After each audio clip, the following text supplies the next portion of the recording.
Good afternoon, everyone. I'm Ruth Hannon, and I'm one of the leads for the People and Place programme at the RSA, and I'm delighted to welcome you all to today's event.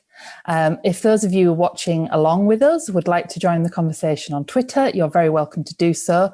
Please use the hashtag RSAYouth or in our YouTube chat, which is just to the side of the visual. Now, I'm really pleased to have the chance to talk today to Jeremiah Emmanuel about his new book, Dreaming in a Nightmare, which is very timely as it is actually out today as well. Jeremiah is a youth activist and social entrepreneur who, aged just 11, was elected into the UK Youth Parliament and later became Youth Mayor of Lambeth. He founded youth consultancy enterprise EMNL, and among many other brilliant accomplishments, wrote the book that we're going to be discussing today, which I'm really looking forward to discussing with him.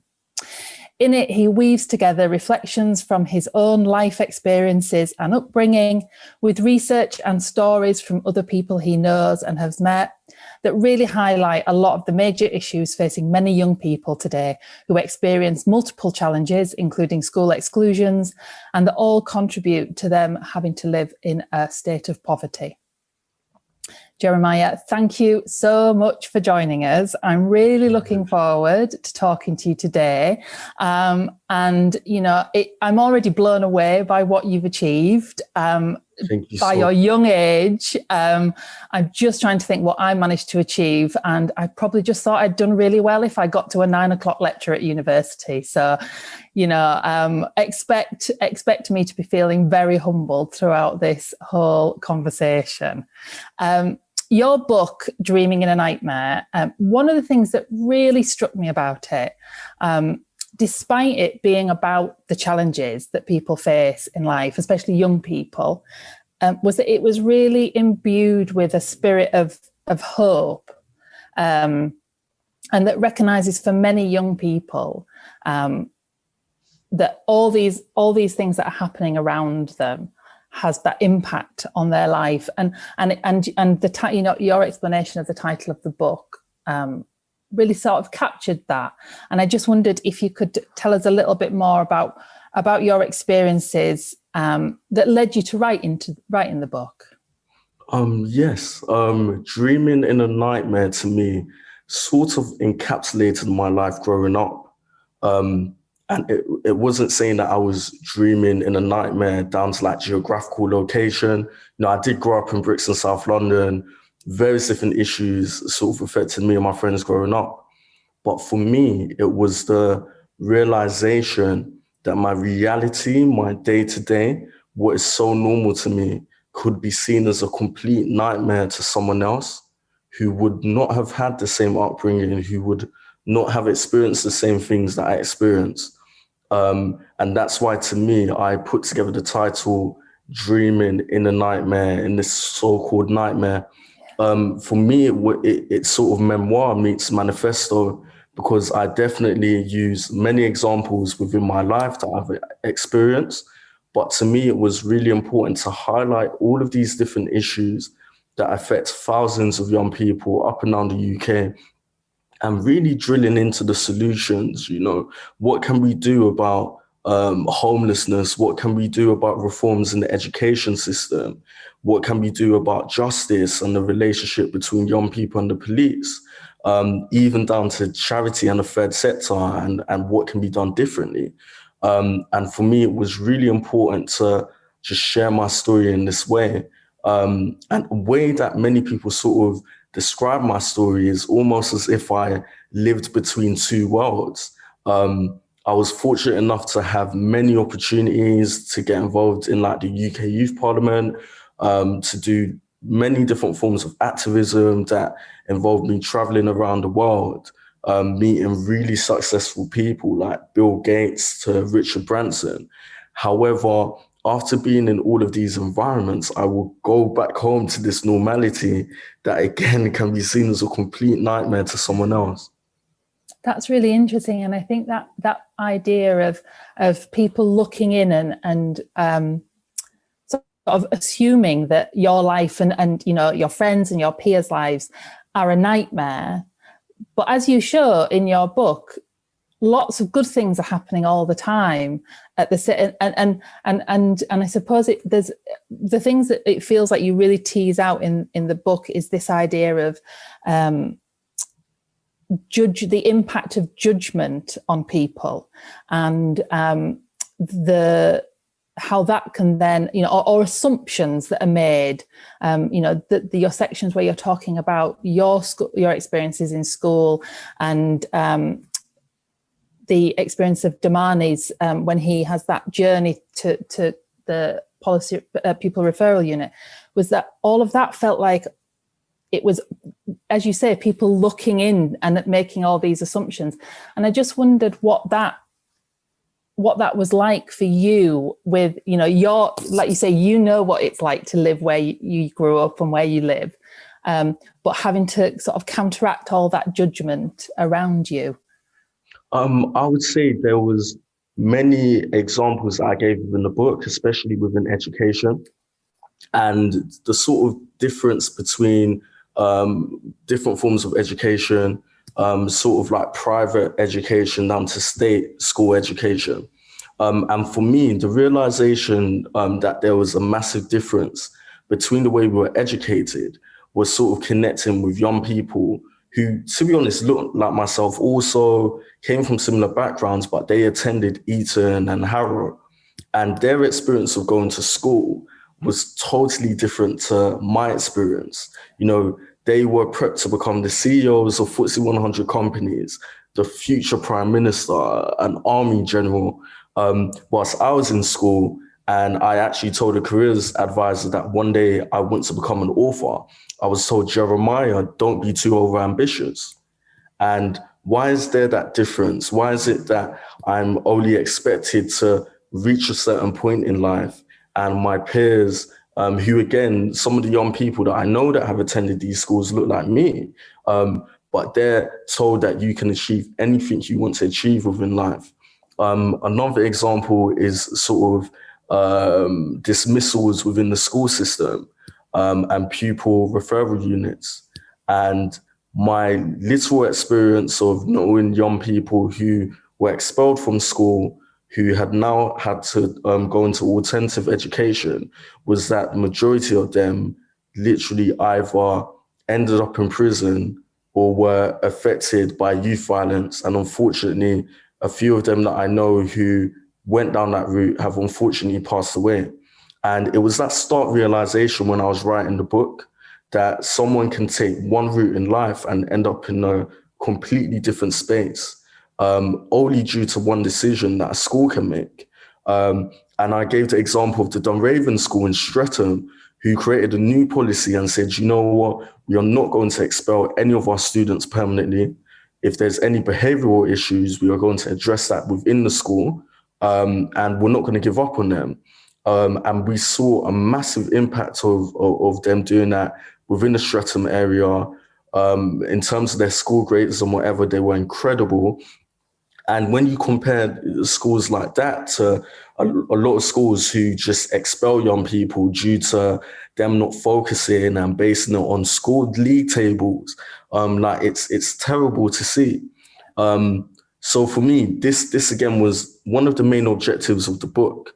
It's how can we talk about the class divide in this country? How can we talk about the word inequality and the fact that many young people are experiencing life completely differently to others due to their social economic background. And I gave the example of the first time I went on the bus route, the 345. It starts in Peckham, South London, and ends in South Kensington. And the first time I stepped on this bus in Brixton, I would have been very, very young. I think maybe 7 years old. And I started in Brixton. I remember the bus route going over to Clapham, from Clapham through Clapham now to Battersea, from Battersea over the bridge into Chelsea. And I remember just going on that journey and just seeing how it was totally transformed. Gentrification was definitely a thing, but back then it hadn't fully kicked in. So you could literally walk 100 meters between two areas and see a complete difference. And I remember being this 4-year-old crossing the bridge, going into Chelsea, seeing cars that I'd only seen in Fast and Furious, houses that we began to call Doctor Who houses that were sort of terraced, but you could tell inside they were massive with double ceilings. The pavement was the exact same color as the day it was probably laid. Whilst in comparison to Brixton, litter everywhere, police sirens going up and down, graffiti, many people who were homeless who had nowhere to go. So that was my first realization of a class divide within the country. And again, the main reason again was to highlight this, not to say we're divided, but to highlight to many people who have had a totally different upbringing that these are some of the issues that are happening on your doorstep. Many of the things I discuss, you're not going to see it on the 6 o'clock news. You're not going to read it in the Evening Standard. So for me, this was an opportunity to connect to an alternative audience also to really highlight some of these issues. Yeah, I think that's really wonderful. I think that's one of the things that you articulate so well in the book about the things that are happening right on people's doorsteps and the impact that has on their lives, and that journey, and describing your experience of seeing how different a different part of London is, that are literally getting on one bus can show that difference. I think that captures it really wonderfully, because I think one of the things that maybe for people who don't live in London think is that everybody in London is really rich, and obviously there's huge divides in London, and that experience especially for children, and what that must be like seeing that so starkly. You mentioned there about school exclusions and the school that took a completely different approach, and the RSA has done some work about the process that's really undertaken at the moment in our work called Pinball Kids. And it really makes me think about my own experiences in school, where we did have those kids in class who were, chatterboxes, and, the kids that they entertained you, they were fun, they made part of the school.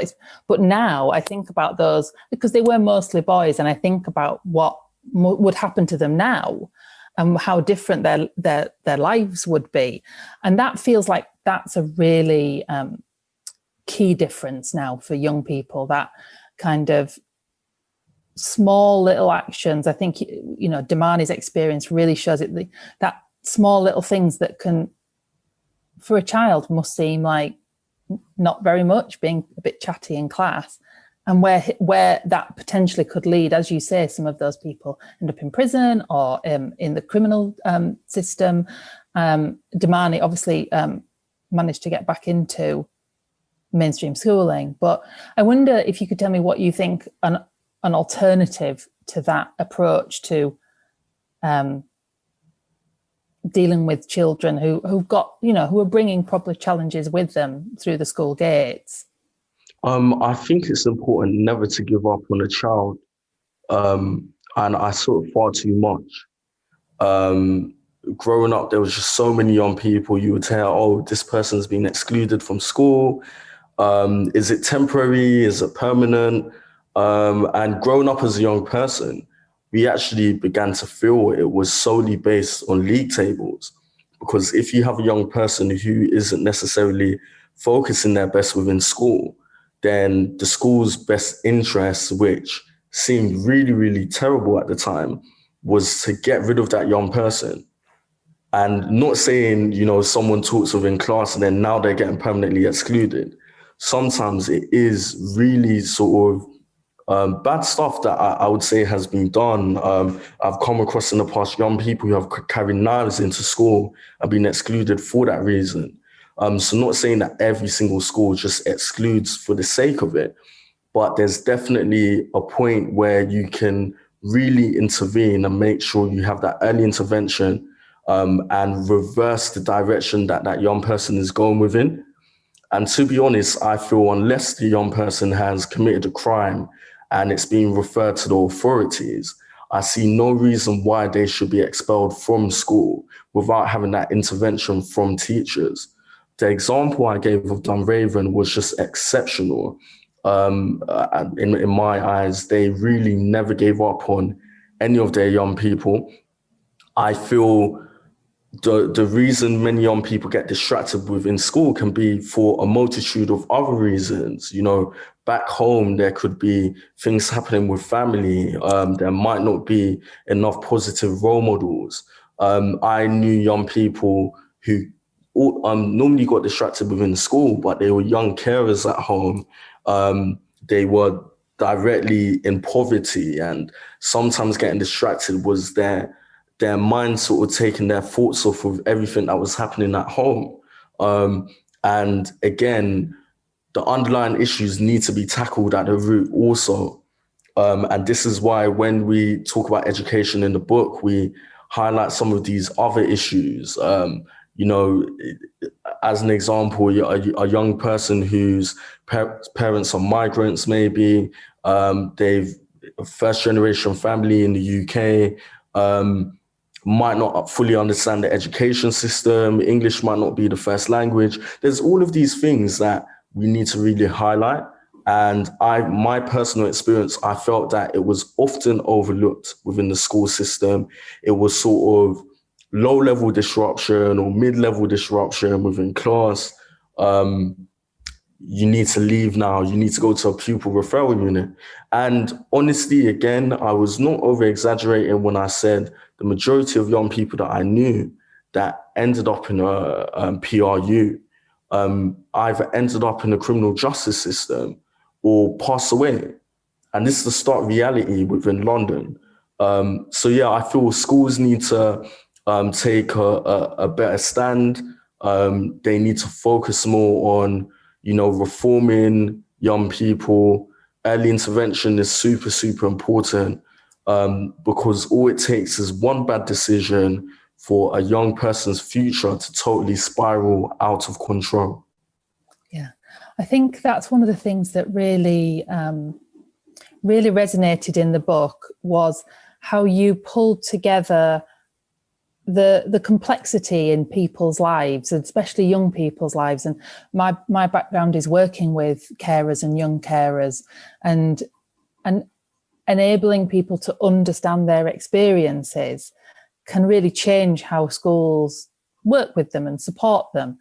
And I'm wondering about those kind of sort of moving slightly beyond school, kind of what can happen in those wider systems that you think can help young people so that it's not just on the school to, you know, because obviously we're not in school all the time, but, you know, what else needs to happen in those young people's lives to enable them to live the best lives they can? I think schools play a vital part. Again, you're only in school until a certain age, secondary 16 or beyond that 18 before university. I feel for many young people, the main sort of factor here is opportunity. Just opportunities for young people. We've seen how this pandemic has sort of impacted the lives of young people. You know, I decided not to end up going to university. Many of my friends who did have just graduated, and now there's a lack of graduate jobs and opportunities. And, you know, we've really got to look into opportunities for young people at all ages. And not saying there's no opportunities out there. Me as a young person, I had the opportunity to join the UK Youth Parliament, to get involved in youth politics and activism. But at the same time, either the opportunities out there are not promoted enough, or there's just not many for all young people. So I think that's definitely a main point. A second thing is role models and mentorship. And this is something that I've heavily campaigned on and implemented through my consultancy agency. And it's really the opportunity for young people to connect with someone who may be seen as successful, someone who they can potentially relate to, who has gone through similar things as a young person. And the person can now direct them and give them hope in a way. Similar to myself, I came across several different role models I would say my first ever role model was my mother. Again, not everyone will have that type of support within the household, unfortunately. But later on, I found role models in my neighbors, in specific teachers, outside of the school setting. Local community leaders became my role models.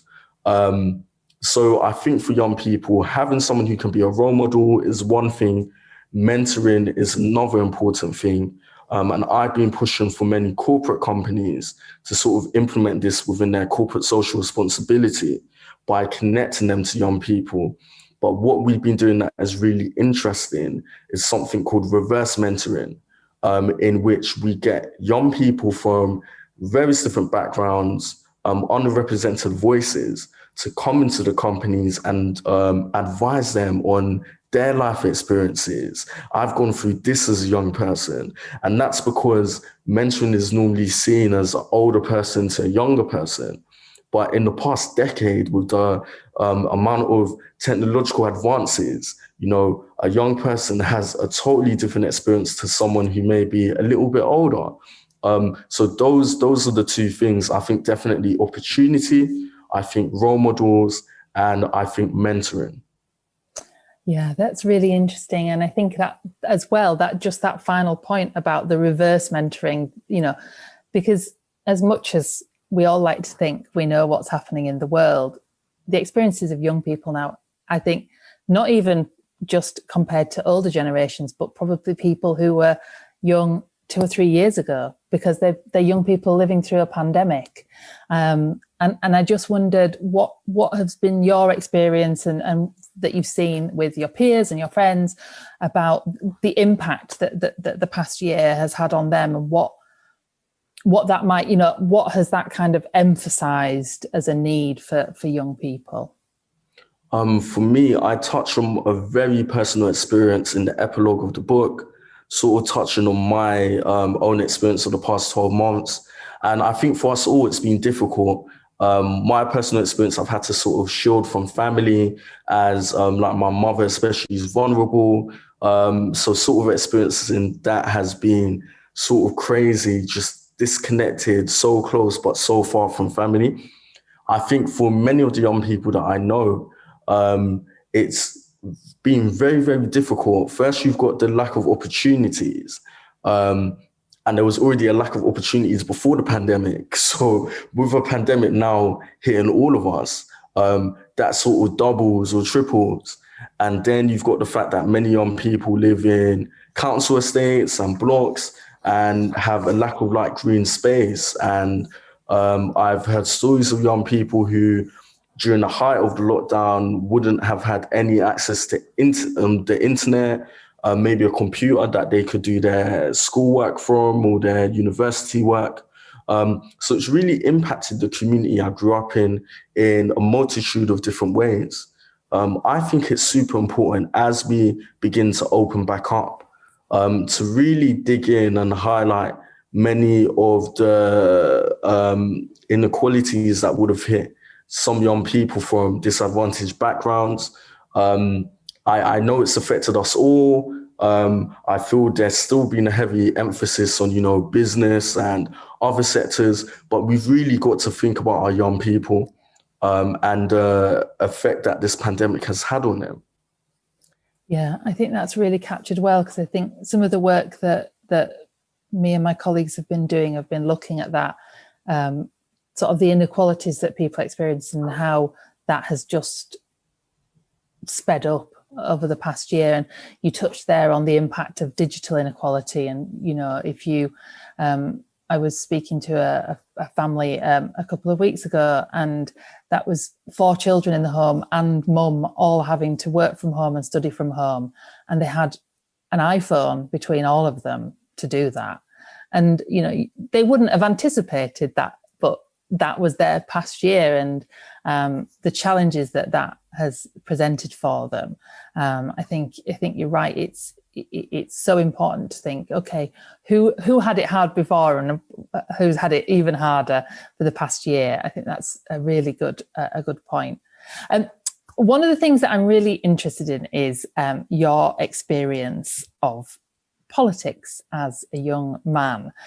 We are really interested in participatory and deliberative democracy at the RSA, and I'm just really interested in what that experience was like and what maybe different perspectives it gave you by being part of the political system. Yes, I've heavily campaigned for a curriculum for life. And that's because I believe that we need to have a curriculum that prepares young people for life in the future. I actually feel a massive part of that is political education. And we really need to engage more young people within politics. And if that isn't sort of embedded within the school system, then our young people are not going to be interested. I actually went to an event, my first in-person event the other day at Somerset House. There was something put together called the Forest for Change. It was incredible. And a guy called Richard Curtis was speaking, and he sort of gave the example of politicians in this day and age only sort of caring about issues that affected them when they were young people. And a lot of the issues that are affecting the young people today, they have no sort of interest in it whatsoever because they're sort of thinking about their past 25 years ago. And when Richard said that, it really resonated with me. My experiences with politics it's had its ups and downs, definitely. I think for me, actually being listened to directly by decision makers was really eye-opening to me. I had been invited to receptions at Downing Street, met the leaders of several different agencies. I've given evidence at parliamentary select committees. I've spoken in both the House of Commons and the House of Lords chambers for like special events. So yeah, engaging in politics has been fantastic. I think the downside of it, and I do share this example within the book, I actually share the example of a campaign that the politicians got the young people involved in, and we sort of came together to smile in front of some cameras, to talk about the change that we needed. And about 3 days after that press day, there was a politician in particular that was involved. And I was walking down Brixton High Road, was spotted him, was almost about to say hi, and he walked past me because he didn't even recognize me. And I feel there's a part to politics where politics is always going to be politics at the end of the day, and that has to be recognized. So I've definitely had some experiences that weren't necessarily pleasant, or other examples, I've been to several different meetings, several different conferences, several different think tanks.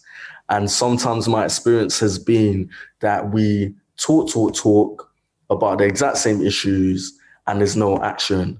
And a lot of the time when I do public speaking, I end my talks by saying, change is a word, but we need it to become an action.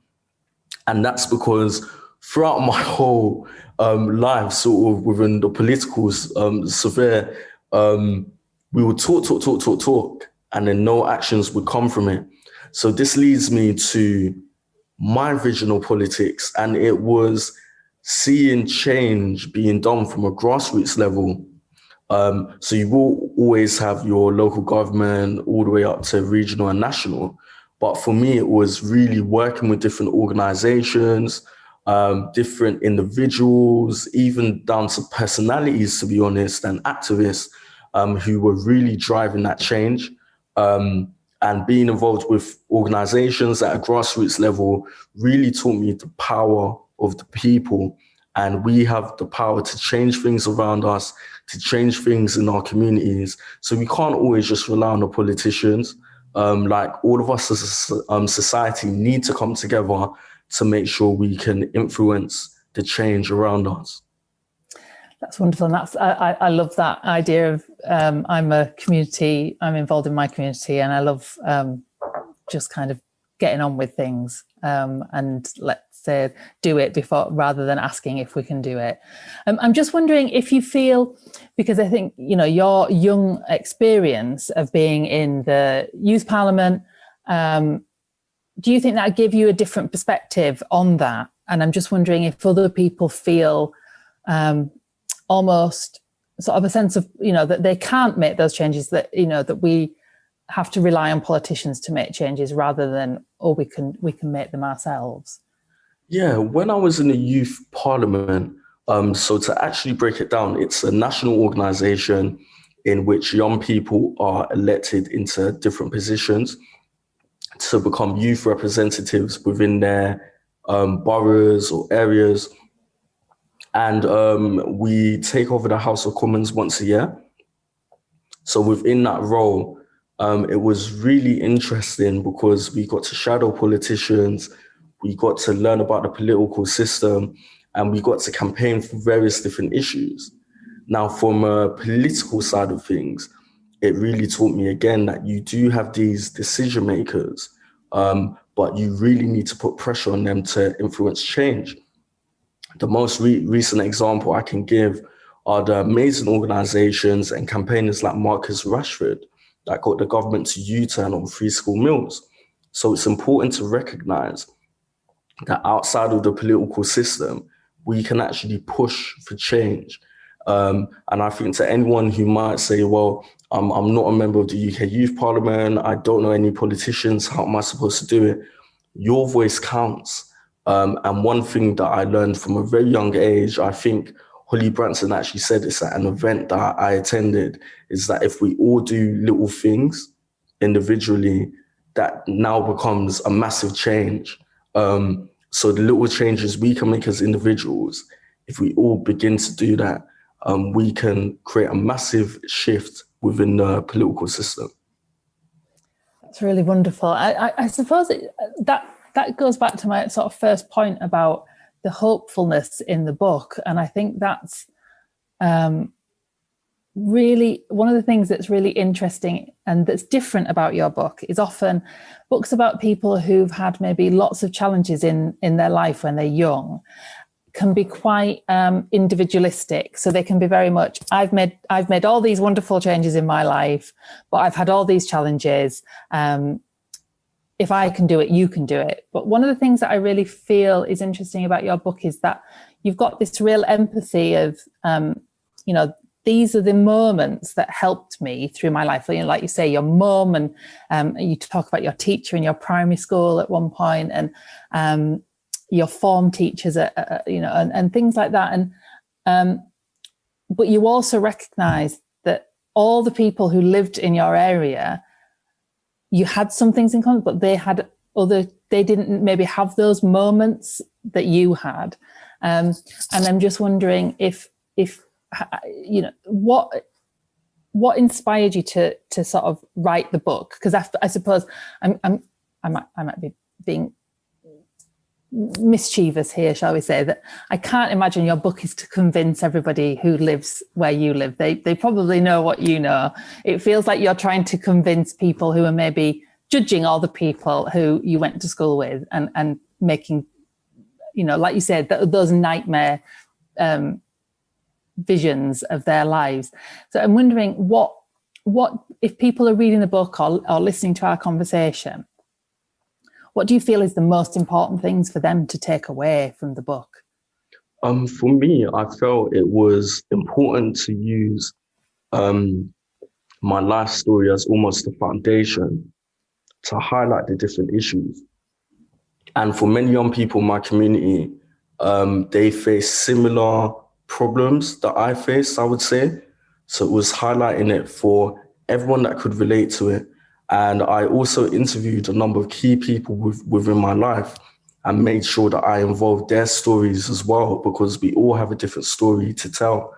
For me, the book, number one, was to inspire young people from my community and from communities up and down all over the UK who sort of came from a similar socio-economic background, who may have been told that your career path in the future is a bit too overambitious or was not given the opportunity to do certain things. It was really to inspire them. But I think the second part of this, and it was what you rightly mentioned, it was connecting to an audience that is often disconnected from this social economic group. And again, I gave the example within my specific town.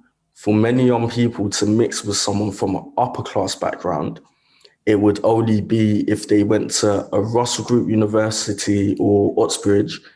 It would be if later on in their life they secured a corporate job in a city or a sort of corporate profession. Or thirdly, going to court and meeting the judge that's sentencing you for the first time. And those are the only 3 times many, many, many young people from my community would meet someone else from an upper class background. And again, using that example of the 345 bus route, we are communities that live exactly right next to each other, but we almost live on parallel lines. And it wasn't until I started meeting different people who I would say live very differently to myself, who had no clue about any of the things that were happening within my community. I think an example of this that really hit home was the Grenfell disaster, because you had 2 communities who were completely different, who now were exposed to this crazy tragedy that sort of affected everyone together in terms of their emotions, in terms of their feelings. So that for me was another reason why I wanted to write the book. So a farmer from Middle England who has no idea about Brixton, South London, can understand some of the things that happen to a young person like myself.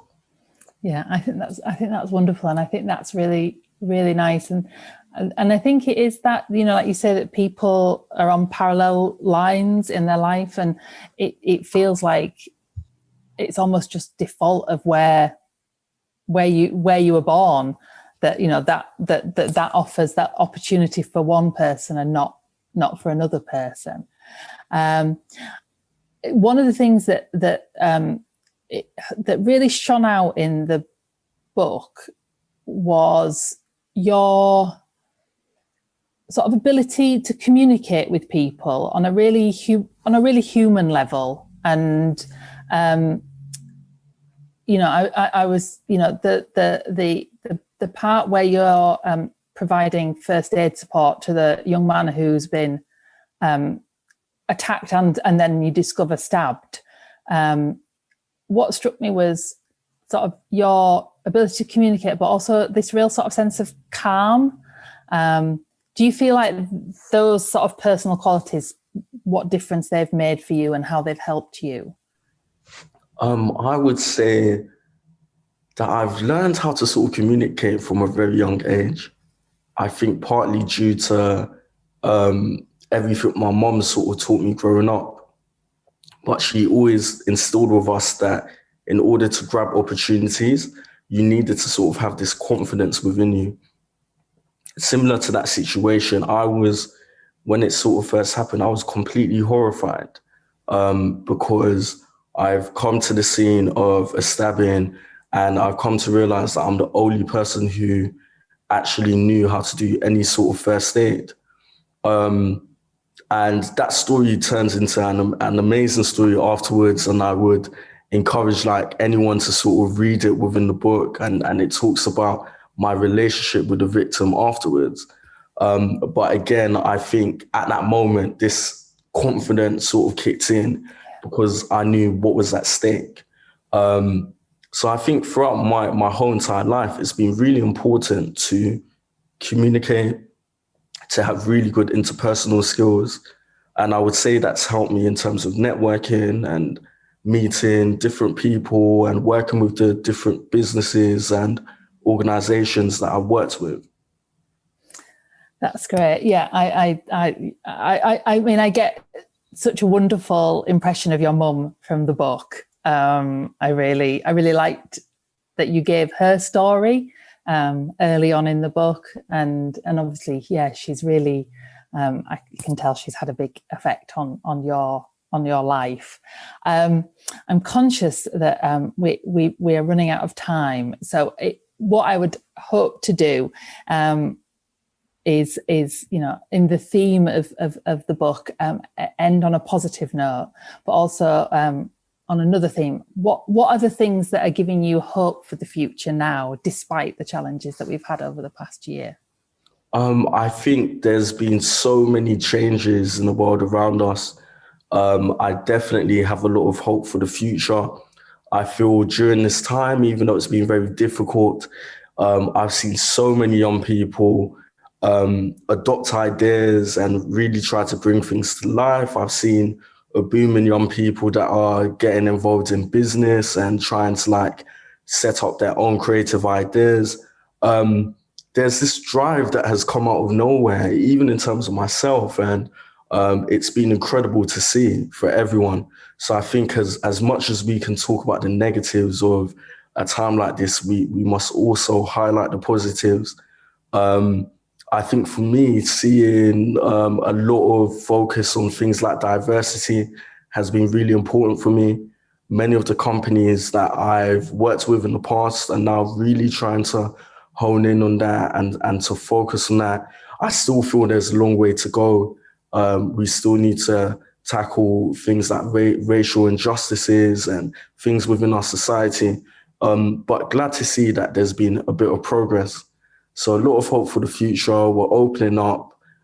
Things are slowly returning back to whatever it was before. I don't even know if I would call it normal, to be honest. So yeah, really, really happy. That's really lovely, and that's a really lovely note to end on.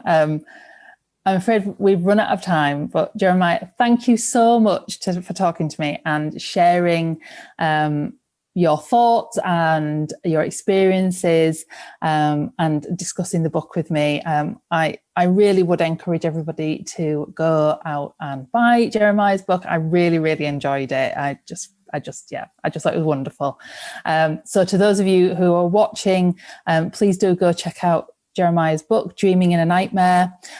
Details of how you can do that are in the sidebar chat. And all that's left for me to say is thank you again to Jeremiah for joining me and talking so openly about his experiences. And thank you everybody for watching and joining in on the chat. So thank you and have a good day. Thank you.